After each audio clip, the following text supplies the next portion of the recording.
மேகதாது அணையை தடுப்போம், காவிரியை காப்போம். 1924 இன்னொரு அக்ரிமெண்ட் போட்டாங்க. அந்த அக்ரிமெண்ட் படி என்னன்னா, நம்ம மேட்டூர் டேம் கட்டிக்கலாம், கர்நாடகாவில் ஒரு டேம் கட்டிக்கலாம். என்ன டேம்னா கிருஷ்ணராஜசாகர் டேம், KRS டேம் சொல்லுவாங்க. அது 50 TMC தண்ணி கொள்ளளவு. நம்ம மேட்டூர் டேம் 93 TMC அளவுக்கு கொள்ளளவு. இதுதான் ஒப்பந்தம். ரெண்டு பேருக்கும் மாத்தி மாத்தி கட்டிட்டோம். நம்ம 1934 மேட்டூர் அணையை திறந்தோம். அவங்க 1931 KRS அணையை திறந்துட்டாங்க.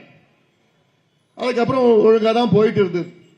இந்த ஒப்பந்தம் 50 வருஷம். இந்த ஒப்பந்தம் 74 இந்த ஒப்பந்தம் முடியுது. ஆனா அந்த ஒப்பந்தம் முடியறதுக்கு முன்னாடியே என்ன பண்ணிட்டாங்க, கர்நாடகாவில் 3 டேம் கடகடன்னு கட்டிட்டாங்க. அப்போ கலைஞர் ஆட்சி, திமுக ஆட்சி, இந்திரா காந்தி மத்தியில் இருந்தாங்க, காங்கிரஸ் கர்நாடகா ஆண்டுட்டு இருந்தது. அதனால இந்திரா காந்தி அம்மையாரு காங்கிரசுக்கு ஆதரவா அங்க செயல்பட்டாங்க. 3 டேம், கபினி, ஹேமாவதி, ஆரங்கின்னு 3 டேம் கட்டிட்டாங்க.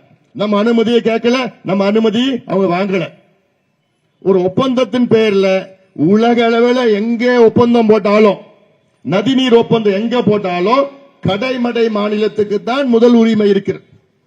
தமிழ்நாடு தான் கடைமடை, முதல் மடை மாநிலம். அவங்க எந்த கட்டுமானம் கட்டணும்னா நம்ம அனுமதி இல்லாம, கடைமடை மாநிலம் அனுமதி இல்லாம கட்ட முடியாது. இதுதான் இயற்கை நீதி, சட்டம், ஒப்பந்தம், நடுவர் மன்றம் தீர்ப்பு, உச்சநீதிமன்றம் தீர்ப்பு, எல்லா தீர்ப்பும் இதுதான். ஒரு சின்ன டேம் கூட கட்ட முடியாது கர்நாடகாவில் நம்ம அனுமதி இல்லாம. எல்லாருடைய தீர்ப்பும் இது. ஆனால் 3 அணை கட்டிட்டாங்களா? இப்போ கர்நாடகாவில் 4 அணையினுடைய கொள்ளளவு 115 TMC. TMCனா 1000 மில்லியன் கியூபிக் ஃபீட். அதுல எப்படின்னா 2800 கோடி லிட்டர் தண்ணி. அதாவது இன்னும் சொல்ல போனா, சென்னை சேலம் மாநகராட்சி இருக்குல்ல, சேலம் மாநகராட்சி மக்கள் ஒரு வருஷம் முழுவதும் அவங்களுக்கு குடிநீருக்கு தேவை 1 TMC. மேட்டூர்ல இருக்குது 93 TMC. கர்நாடகாவில் கொள்ளளவு 115 TMC. இப்போ நம்ம மேட்டூர்ல 93 TMC அப்ப கட்டினப்போ, வெள்ளக்காரன் கட்டினப்போ, இன்னைக்கு அது 75-80 TMC தான். தூர்ந்து போயிடுச்சு, அது தூர் வரல. ஆனா இப்ப கர்நாடகா என்ன சொல்றாங்க, இப்ப திடீர்னு நாங்க இன்னொரு அணை கட்ட போறோம்.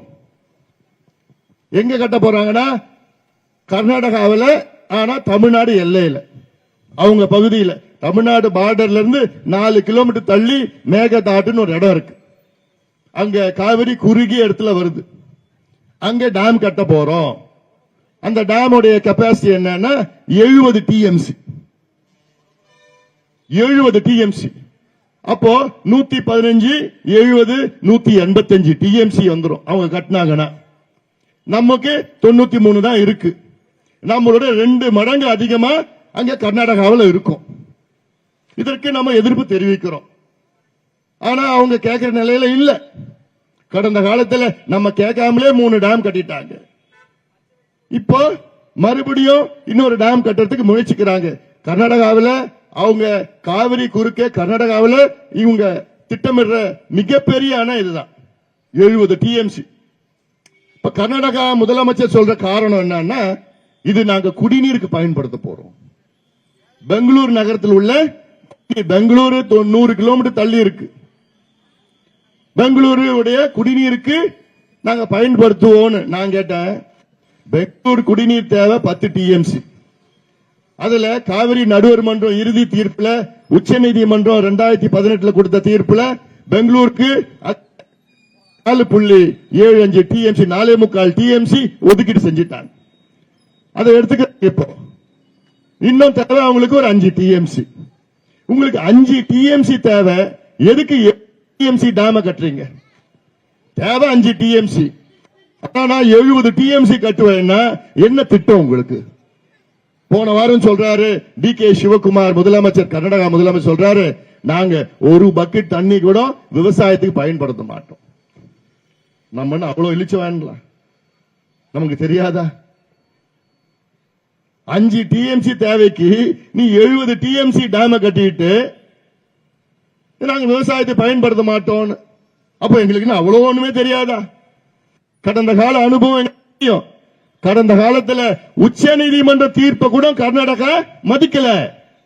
காவிரி நடுவர் மன்ற தீர்ப்பு கூட கர்நாடகா மதிக்கல. ஒப்பந்தத்தை தீர்ப்பு கூட மதிக்கல. எதையுமே மதிக்கல. இப்ப நாளைக்கு ஒரு வேலை 70 டிஎம்சி கட்டிட்டாங்க வச்சுக்கங்களேன். நாளைக்கு அதை விவசாயத்துக்கு பயன்படுத்துறாங்கன்னா ஏதாவது நம்ம பண்ண முடியுமா? கேட்க முடியுமா? சண்டை போட முடியுமா? ஒண்ணும் பண்ண முடியாது. அவங்க கொடுக்கிற நிலையில இருக்காங்க, நமக்கு வாங்குற நிலையில இருக்கிறோம். நம்ம தமிழ் மக்கள் அங்க 70 லட்சம் பேர் இருக்கிறாங்க. நம்ம போய் சண்டை போட்டுட்டு ஒண்ணும் பண்ணிட்டு இருக்க முடியாது. அதனால என்ன செய்யணும்னா டேம கட்ட விடக்கூடாது. அதுதான் தீர்வு. கட்டி முடிச்சுட்டாங்கன்னா முடிஞ்சு போச்சு.